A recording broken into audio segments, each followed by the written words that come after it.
क्या आपकी kidney failure ठीक हो सकता है? क्या वो क्योर हो सकता है? कि किडनी किस वजह से खराब हो रही है? उसकी किडनी खराब हो रही है हाई ब्लड प्रेशर की वजह से। क्या ये जो किडनी की क्षमता है अपने फंक्शंस को बढ़ाने की, क्या हम इसको अपनी किडनी में यूज़ करेंगे तो हमें कुछ उसका बेनिफिट मिलेगा? किडनी के फंक्शन को बढ़ाने की कोशिश करते हैं तो हमारे जो लेवल्स हैं वो ऑटोमेटिक तरीके से सुधरने शुरू हो जाते हैं, और ये बहुत इंपॉर्टेंट है हर किडनी फेलियर पेशेंट के लिए।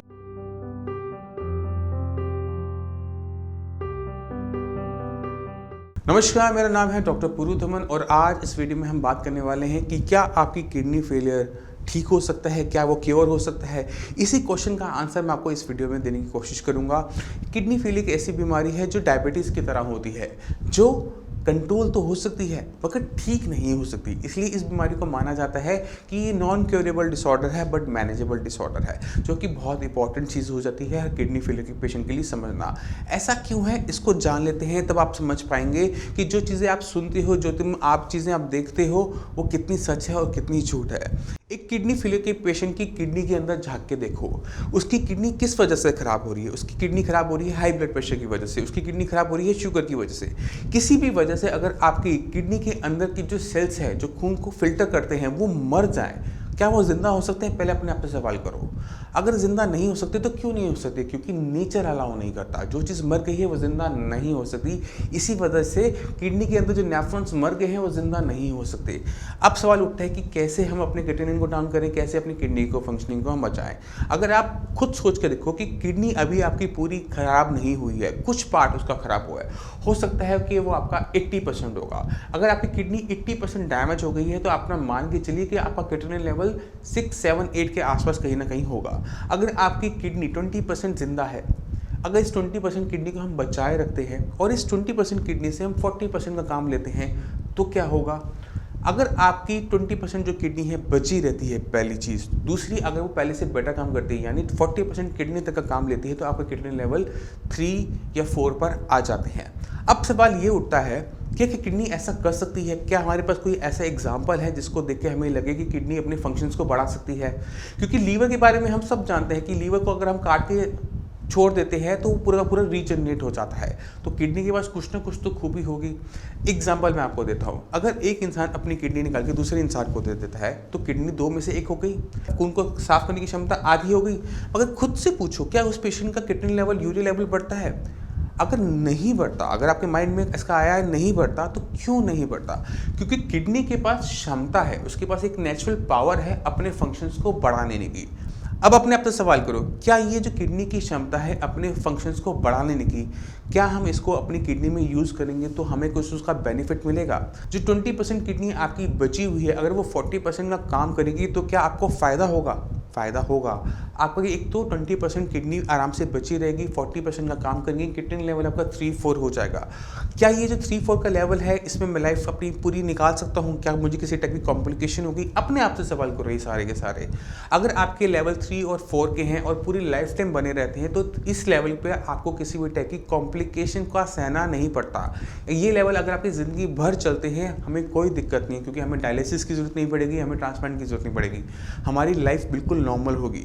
ये बहुत इंपॉर्टेंट होता है हर किडनी फेलियर पेशेंट के लिए समझना कि मरी हुई चीज़ को जिंदा नहीं किया जा सकता और जो जिंदा है उसको बचाए रखना ज़रूरी है किडनी फेलियर के अंदर। इसी वजह से जितने भी किडनी फेलियर के पेशेंट्स होते हैं उनको हम समझाते हैं कि किडनी की फंक्शनिंग बढ़ती है, किडनी रीजनरेट नहीं होती। इसको अपने माइंड में रखो और उसके ऊपर अपना ट्रीटमेंट स्टार्ट करो। अब सवाल ये उठता है कि एक किडनी फेलियर का पेशेंट कोई ना कोई ट्रीटमेंट ज़रूर ले रहा होता है। जब उसको पता लगता है कि मेरे लेवल इतने हैं तो वो अपना ट्रीटमेंट शुरू करता है। अब ट्रीटमेंट लेते लेते कैसे आपके लेवल्स बढ़ने शुरू होते हैं, इस पर हमें थोड़ा सा गहराई में जाना पड़ता है। अगर आप अपना प्रिस्क्रिप्शन निकाल के देखो, जो मेडिसिन आप ले रहे हो उसको निकाल के रखो और उसकी एक एक मेडिसिन को खुद ब खुद आप गूगल पे जाके सर्च करना स्टार्ट करो कि कौन सी मेडिसिन आप किस पर्पज से ले रहे हो, उसके पीछे क्या कारण है कि डॉक्टर ने वो मेडिसिन आपकी प्रिस्क्रिप्शन के अंदर रखी। तो उसके अंदर मैं शर्त लगाता हूँ कि आपको बीपी की मेडिसिन मिल जाएगी, शुगर की मेडिसिन मिल जाएगी, आपको उसमें सोडियम बाइकार्बोनेट्स मिल जाएंगे, कीटा एनालॉग्स मिल जाएंगे, फॉस्फेट बाइंडर्स मिल जाएगा, कैल्शियम मिल जाएगा, विटामिन डी मिल जाएगा, आपको एरिथ्रोपोइटिन के इंजेक्शंस मिल जाएंगे जो ब्लड को बढ़ाने के लिए आपको दिए जाते हैं। मगर कोई भी मेडिसिन ऐसी नहीं मिलती जो किडनी को सिर्फ बचा ही सके, किडनी की फंक्शन को बढ़ा सके। जब तक हम किडनी के ऊपर काम ही नहीं करते तब तक हम कैसे उम्मीद लगा सकते हैं कि किडनी हमारे पहले से बेटर काम करेगी। इसी कारण से जब एक किडनी फेलियर का पेशेंट एक ट्रीटमेंट ले रहा होता है और लेवल बढ़ने शुरू होते हैं तो पेशेंट को बहुत सारी चिंता होनी शुरू होती है, और उसका जो जवाब होता है कहीं ना कहीं उस टेंशन का जो सोल्यूशन होता है वो कहीं ना कहीं पेशेंट की ट्रीटमेंट के अंदर ही होता है, मगर हम झांकने से बचते हैं। तो खुद ब खुद रिसर्च करो, कौन सी मेडिसिन क्यों ले रहे हो, किस वजह से ले रहे हो, तो आप खुद रियलाइज़ करोगे कि जब तक आपने किडनी की मेडिसिन ली ही नहीं तो हम उम्मीद नहीं लगा सकते कि हमारे लेवल सुधरेंगे। जब हम किडनी की फंक्शनिंग में काम करना शुरू करते हैं, किडनी की फंक्शन को बढ़ाने की कोशिश करते हैं, तो हमारे जो लेवल्स हैं वो ऑटोमेटिक तरीके से सुधरने शुरू हो जाते हैं। और ये बहुत इंपॉर्टेंट है हर किडनी फेलियर पेशेंट के लिए कि हम किडनी की फंक्शंस को बढ़ा सकते हैं, किडनी के फंक्शन पर हमें काम करना है, और जो किडनी हमारे पास बची हुई है उसे बचाए हुए रखना है। अगर हम इन चीज़ों पर एक साथ काम करते हैं तो हमारे लेवल सुधरते हैं और हमारी पूरी लाइफ बिना कॉम्प्लिकेशन के आराम से निकल जाती है। अब मैं चाहता हूँ कि आप कुछ पेशेंट्स की रिपोर्ट सीखें, उनके इंटरव्यूज़ देखिए, तो आपको थोड़ा बहुत क्लियर कट आइडिया मिल जाएगा कि साई संजीवनी किडनी फेल की फील्ड के अंदर किडनी फेलियर के पेशेंट की किस तरह से सेवा करती है।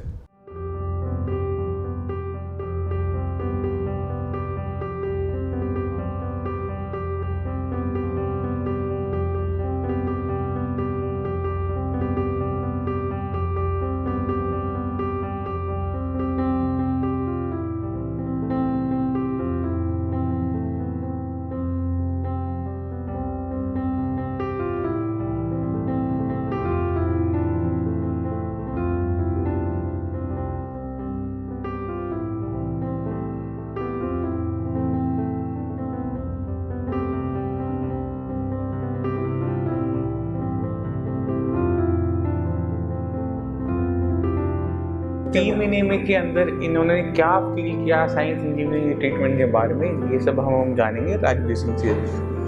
तो राजवीर सिंह जी, ये दिक्कत आपको कब शुरू हुई? ये सर जनवरी में शुरू हुई, जनवरी 2018 में। तो कैसे पता लगे कि आपको किडनी की दिक्कत हो रही है? मेरा ब्लड प्रेशर और शुगर तो मुझको थी। कितना ब्लड प्रेशर रहता था? ब्लड प्रेशर तो बहुत ज़्यादा रहता था। कितना? ये तो नियर अबाउट नीचे वाला तो 102 भी पहुँच जाता था। अच्छा, हाँ।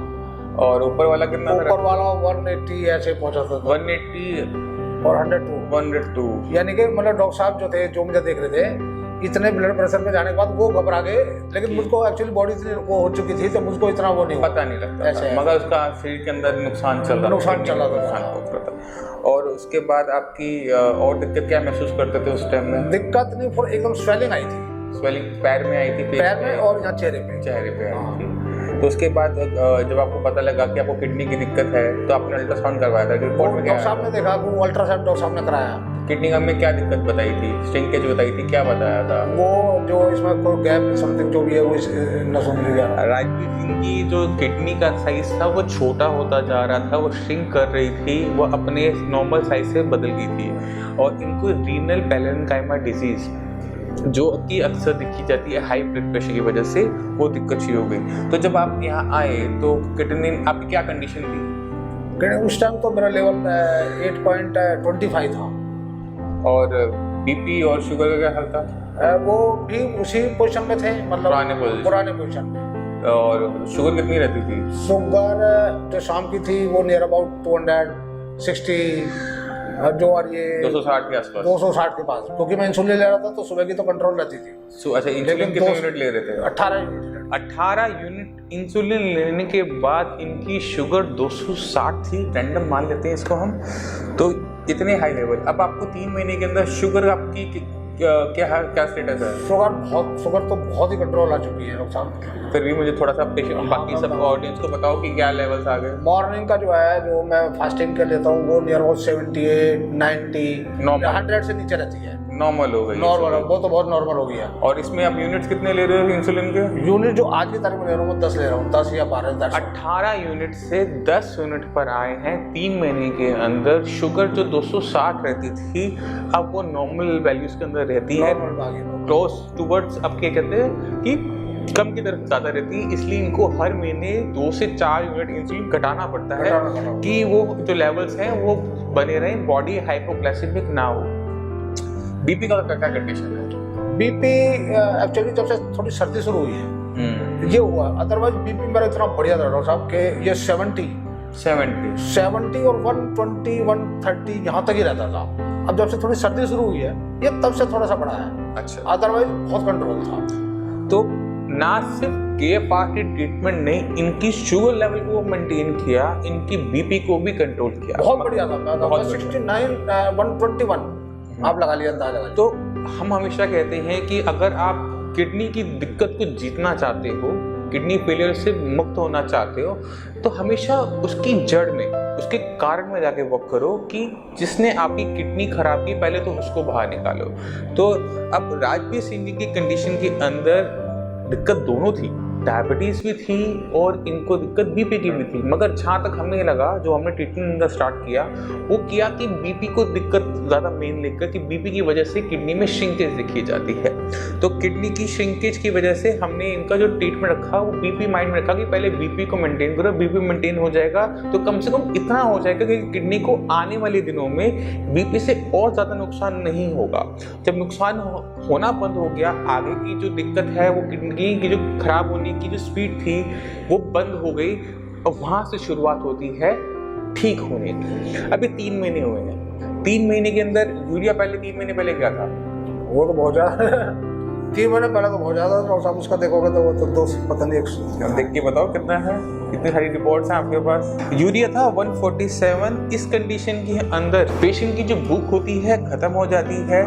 ये जो कंडीशन के अंदर पेशेंट को नोजिया आना शुरू हो जाता है, खाना अच्छा नहीं लगता, भूख खत्म हो जाती है और पेशेंट अपना रेगुलर वेट लॉस कर रहा होता है। 2 रीज़न से, एक तो यूरिन में प्रोटीन आ रहा होता है, उस वजह से शरीर में से प्रोटीन बाहर चला जाता है, और दूसरा कि जो आपकी भूख है वो खत्म हो जाने की वजह से आप खाने का इंटेक कम कर देते हो और लेवल्स आपके 151 तक है। ये 151 मैक्सिमम में जो इनका गया हुआ है 151। अब क्या कंडीशन है 3 महीने के ट्रीटमेंट के? अब तो बहुत बढ़िया सर, भूख तो बहुत तेज लगती है। भूख तेज। यूरिया का लेवल क्या है? यूरिया का अभी मैं देखा, लास्ट आपने उसमें देखा है, अभी तो मोबाइल में है, आपने उसमें मोबाइल में देखा था।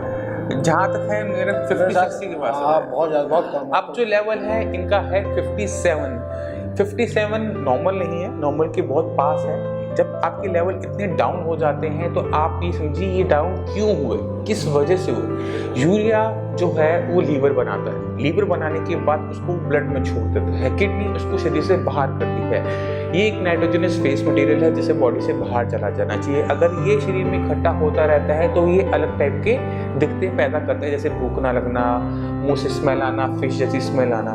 तो जब किडनी की फंक्शनिंग फास्ट हुई, किडनी ने जो खून को साफ करना ज़्यादा शुरू किया, उसका रिजल्ट क्या हुआ कि यूरिया जो पहले आपका 150 से प्लस था वो डाउन होते होते ही अब नॉर्मल के पास आ चुका है, भूख खुल चुकी है बॉडी में। अब आपको क्या क्या बदलाव नजर आते हैं बॉडी? मतलब मेरे को वैसे कोई दिक्कत ऐसी महसूस होती ही नहीं है डॉक्टर साहब, बिल्कुल नॉर्मल महसूस कर। अगर मैं हूँ तो अगर मैं मतलब पहली बार तो सोचता नहीं हूँ, लेकिन मेरे को वैसे नहीं लगता कि मैं बीमार हूँ। बीमार तो हूँ, अगर मैं इसका कैटलाइन को देखता हूँ तो लगता है बीमार हूँ, अदरवाइज बॉडी को ऐसा लगता नहीं है। अच्छा, मेरे को बॉडी जो पहले से कमजोर हो गया हूँ तो दूसरा कहेगा कमजोर, अदरवाइज किसी को पता नहीं कि मैं बीमार हूँ। तो मैं उम्मीद करता हूँ इस वीडियो से आप समझ गए कि आपकी किडनी के अंदर जो नेफ्रॉन्स मर गए हैं, जो सेल्स मर गए हैं, उनको जिंदा नहीं किया जा सकता, मगर जो चीज़ जिंदा है उसे जिंदा रखा जा सकता है और उनसे बेटर तरीके से काम लिया जा सकता है। और यही ट्रीटमेंट का सूत्र है, यही लाइन ऑफ ट्रीटमेंट है किडनी फेलियर पेशेंट के अंदर।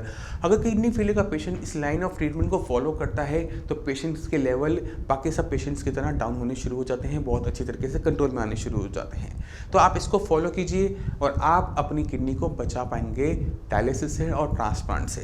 अगर आपके माइंड में कोई भी डाउट है, कुछ भी पूछना चाहते हैं किडनी फेलियर से रिलेटेड, तो आप नीचे दिए हुए नंबर पर कॉल करके साइंस संजीवनी की डॉक्टर से फ्री ऑफ कॉस्ट कंसल्टेशन ले सकते हैं। आप अपॉइंटमेंट लेके मुझसे भी आकर मिल सकते हैं। अब इसी के साथ आपसे चलने की आगे जाऊँगा।